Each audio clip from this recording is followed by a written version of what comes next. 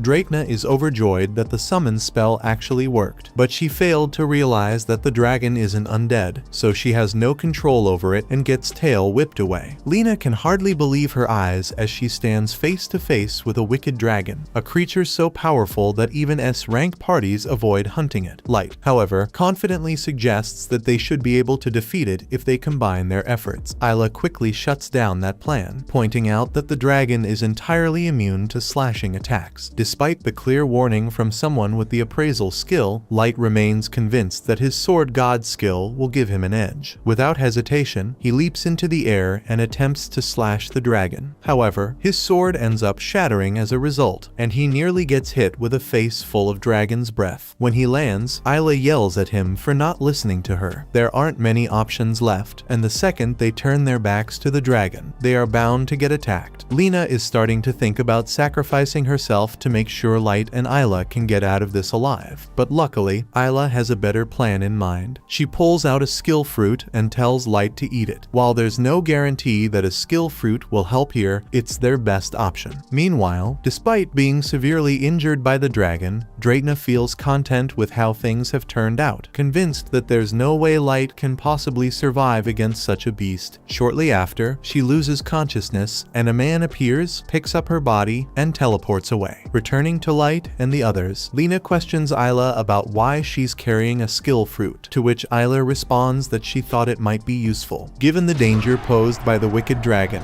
their only chance of victory lies in Light gaining a new skill. Lena is shocked that Light is seriously considering eating another skill fruit, but he assures her it's fine since he's immune to the poison. Despite this, Lena argues it's still a gamble. They have no way of knowing what kind of skill he'll acquire. For all they know, it could be a skill that interferes with his sword god skill. Even so, doing nothing isn't an option if they want to survive. Light takes a bite of the skill fruit, and his body begins burning up as he acquires a new skill and falls to the floor. The dragon starts attacking, so Lena is forced to defend Light until he gets back on his feet. Eventually, the side effects of the skill fruit wear off, so Light asks Isla to appraise him. As she does, she informs him that his new skill is something called bug resistance. Light is disappointed and asks if his skill classifies the wicked dragon as a bug. But no bug resistance only works on actual bugs. Lena continues doing her best to hold off the dragon,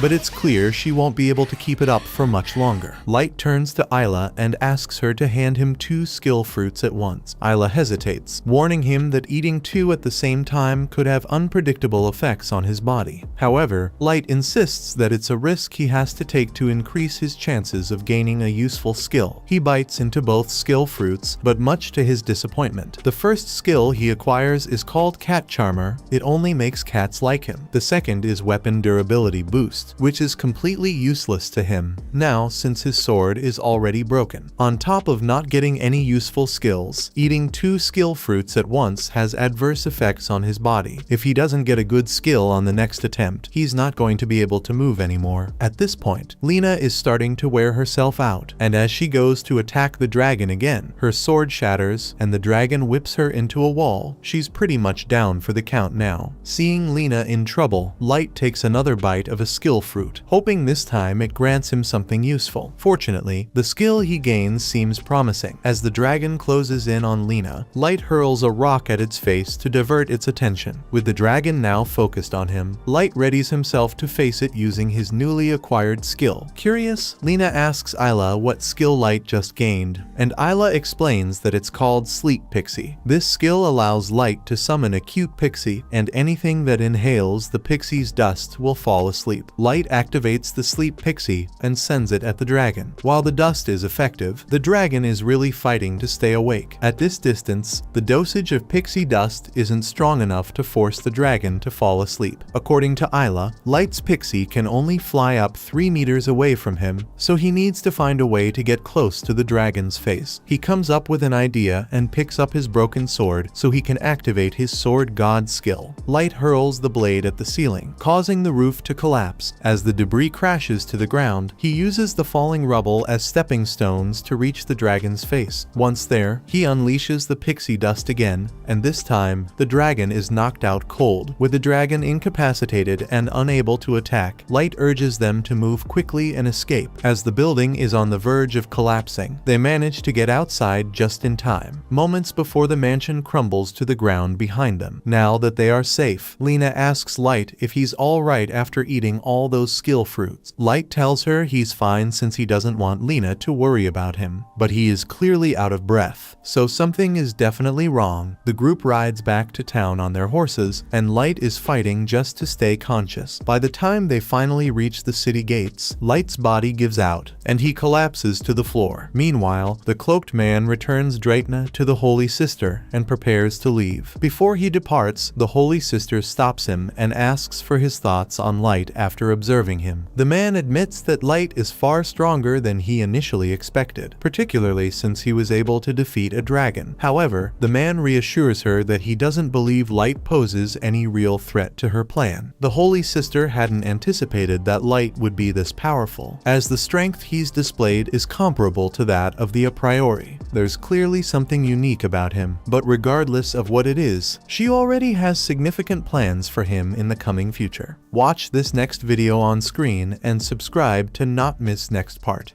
Guys, the new 2025 manhwa is here. Click the end screen to watch when a bullied boy signed a contract with an ancient demon artifact. Check it out in high quality now.